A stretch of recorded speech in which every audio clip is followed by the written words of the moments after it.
Hey guys, I have some brand new limited edition merch available in 3 different designs that I helped create. They're available in multiple styles, including hoodies, sweatshirts, t-shirts, and more, and you can choose between many colors and of course multiple sizes. Check out the link down below before the campaign ends to help support this channel and also get your hands on some awesome shirts. What's up everybody, welcome back to Cheap Lazy Vegan. We are back with another meal prep video and we're back with my morning voice, so hi, nice to meet you. So today we are doing a vegan meal prep and of course we're doing it lazy style because ain't nobody got time, okay? So I am trying to think of a title for this video. Of course at this point you've already seen the title, but here are my choices. So I'm thinking the Am I Even a Food Blogger meal prep video, or the No Time to meal prep video, the lazy uninstagrammable meal prep video. I mean, there are so many options for this. Either way, it's going to be super easy, realistic, and hashtag relatable. So I hope you guys are excited. Now let's get on with this super quick 1-hour vegan meal prep. The first thing I did was wash equal amounts of brown rice and brown lentils, and then I let that soak in water for 1 hour. So I added in lentils with the rice to add in some extra protein, and we're gonna let that cook in the rice cooker while we do everything else. Now, the most time-consuming and labor-intensive step in this meal prep is washing, peeling, and chopping vegetables. And usually that is the case for most of the meal preps that I do. So let's just get this out of the way, guys. We're working with a lot of veggies today. We're doing mushrooms, green peppers, carrots, broccoli, and onions. We're just gonna do a big veggie stir fry. So I'm basically going to chop my vegetables as fast as possible in big chunks. I don't even care what they look like. So that is how it is, guys. Let's just do it. Now you guys know I don't like to waste food, and it drives me crazy when the stem of the broccoli is huge. So we're going to use up the stem as well. Since we're making it into a stir fry and it is going to cook, it will soften and it is edible and it is good for you. So don't waste the stem. We're going to cut it up into small pieces. And I just did a quick Google search, and it turns out that broccoli stems are just as nutritious, if not more nutritious, than the florets. In fact, the stems actually contain slightly more calcium, iron, and vitamin C, so do not throw away those stems. Look at all those vegetables. Oh, that took me forever. Actually, it didn't take me that long. It just felt like forever, you know what I mean? So we're gonna take a non-stick wok. We're just gonna cook up all these veggies. I put a little bit of cooking spray or like an olive oil spray into the wok. You can cook this with water if you want to keep it oil free, you know what I'm saying? So we're gonna start with onions and mushrooms to get that fragrance going. You know that delicious fragrance. Let's just get that going. After about 2 or 3 minutes, we're going to add in a little bit of minced garlic. I already had some minced garlic in the fridge, so we're going to throw some of that in there and cook that for a few minutes again. I kind of like to let the mushrooms sit for a little bit to let it brown like this. And I don't know, I just feel like it makes the mushroom taste better. Now it's time to throw in the rest of the veggies. Now I am super over ambitious with this. I just threw it all in, even though I kind of knew the wok would overflow, but I was like, you know what? It's gonna reduce and I don't have time to cook 2 batches. So throw that in there and just, pick things off the floor later. You know what I'm saying? Yeah, so we're just gonna try to mix it to the best of our ability. I just kind of let it cook with the lid closed so that the veggies can cook, and then I'll just mix it around once in a while. This worked fine, even though it was a little bit tough to mix, but it did end up, shrinking a little bit as veggies do. For seasonings, I'm keeping it super simple. We're doing garlic salt. You can use garlic powder and salt separately, whatever. I'm also using some soy sauce. I'm not adding too much just in case later on in life I want to add other sauces to the mixture. So I'm kind of leaving it open. I don't want to season it too much. I don't want to make it too salty. You know what I mean? It's always easier to add than subtract. I'm also trying this thing where I enjoy the vegetables without having too much salt or too much other flavors in it, and just enjoying the natural flavors of the vegetables. Alright, next thing we're going to use is smoked tofu. This is my hack, guys.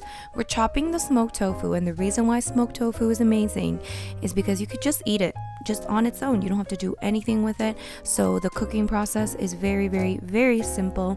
It's high in protein. It's delicious. I mean, I can't say enough good things about it. So I'm just taking 2 blocks of smoked tofu and chopping them up into bite-sized pieces, and that's going to be good for 4 meals. In a different pan, I'm adding a little bit of that olive oil spray and heating it on medium-high heat. Then we can add in all that smoked tofu.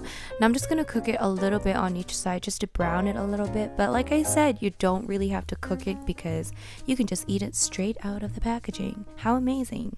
We are going ultra lazy for the seasoning. We are using this jerk seasoning that I found in my mess of a spice rack. We're going to add that into the tofu and mix it well. Now, jerk seasoning is a mixture of many different spices and flavors, so that's why it's easy to use. I don't have to whip out a million different spices. We're also adding a little bit of water just to make sure there isn't too much sticking to the pan, and just mix it all together.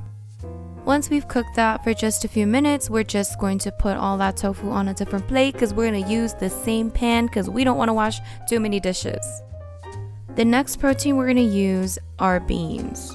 Is that grammatically correct?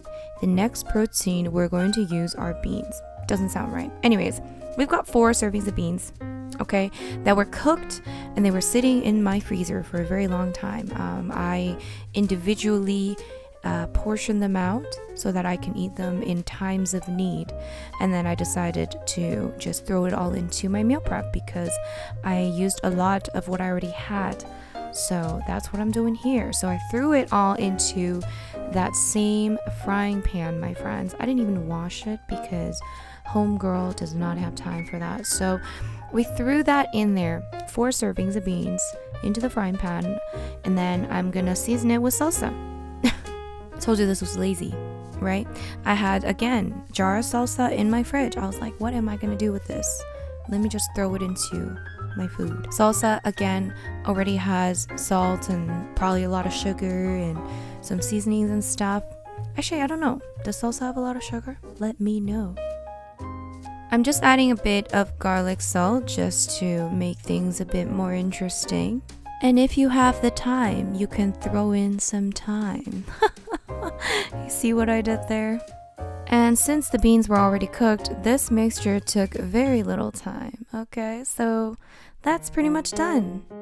And now we're going to quickly put together our breakfast. It's going to be overnight oats. I know, guys. I am so unique and original. First, I'm going to add in half a cup of oats, 1 tablespoon of hemp hearts or hemp seeds, 1 tablespoon of chia seeds into each glass jar / plastic container.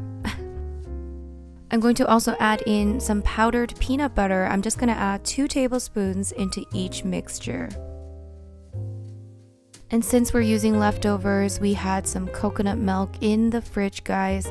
So we're just throwing in 2 tablespoons of full fat coconut milk into our overnight oats.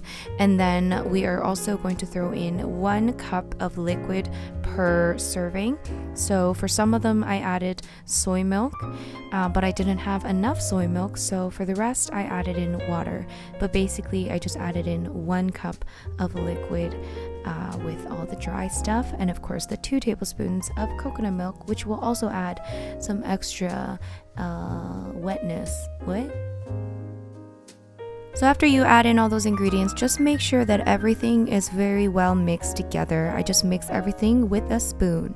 Make sure you mix thoroughly, guys, thoroughly.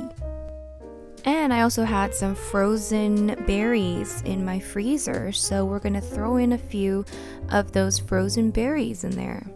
And I just bought these delicious fresh strawberries, so I just cut them up and I'm gonna throw in some fresh strawberries as well. So those are my overnight oats. You keep these in the fridge, of course sealed, and you can eat them in the morning. Now at this point, my rice and lentil mixture was finished, but it was actually a little bit mushy. I added a bit too much water. This is what happens when you don't measure properly. But you know what? It was still delicious. It still worked out. Now I have a feeling maybe the lentil and rice just doesn't have the same composition. So maybe that's why it was a bit of a weird mushy consistency, but I'm not sure. But the good news was I had the perfect amount of the rice and lentil mixture. So I wanted to make 4 days worth of lunch and dinners. So I just put 1 cup into each meal, and that made around 8 cups. So it was pretty much perfect. Then we're going to divide that tofu mixture into 4 as well and just assemble that. And do the same with the bean mixture. Now you can even have meals where you do like half of the bean mixture and half of the tofu mixture to make it more interesting, but I decided to just make 4 meals that were the tofu and 4 meals that were with the bean mixture. And now we can of course divide the veggies. We're just going to add a nice scoop into each meal. And once again, me being ambitious earlier paid off because I pretty much made the perfect amount of veggies as well. It was a nice amount for each meal. So I'm glad I was ambitious and I threw in so many vegetables into that wok. If you get bored throughout the 4 days of the meals, then I feel like you can throw in some different types of sauces to kick it up a notch, to mix it up a little bit, and that's why I left the vegetables a little bit more bland. So you can throw in like barbecue sauce or sweet chili sauce, sriracha, you could throw in some teriyaki sauce, and so on and so forth. And last but not least, we're going to throw in some toasted sesame seeds on top of the veggies. This is super optional, but I'm Korean and it's just in my blood to do this on top of everything. So throwing that in there. So after I was done the meal prep, I was kind of hungry, so I had some rice and I actually had it with some roasted seaweed. If you guys haven't tried this, you need to try it. Eat it with rice. It's so good and it adds just an element of deliciousness into your meal. And then of course a bit of sriracha, never hurt anybody. And there you have it, guys. There is my 4-day meal prep. We've got breakfast, lunch, and dinner. And of course, I'm going to throw in some snacks here and there. I'm probably going to have a protein smoothie throughout the day as well. But there it is. It's super simple. It's not Gordon Ramsay. Okay, I always say this isn't Michelin star. This is cheap, lazy vegan. We're doing it super quick, super lazy, and super realistic. You can do this at home. You can switch up the flavors, add in different sauces. But here are just some very, very easy ideas for you. I hope you guys enjoyed. If you did, please give this video a big thumbs up. I also have a meal prep playlist, so if you guys want to check out some other meal prep videos, you can check that out. That will be linked down below. And if you guys are new to this channel, of course, don't forget to subscribe, and I will see you guys in my next video. Thank you guys so much for watching. Bye bye.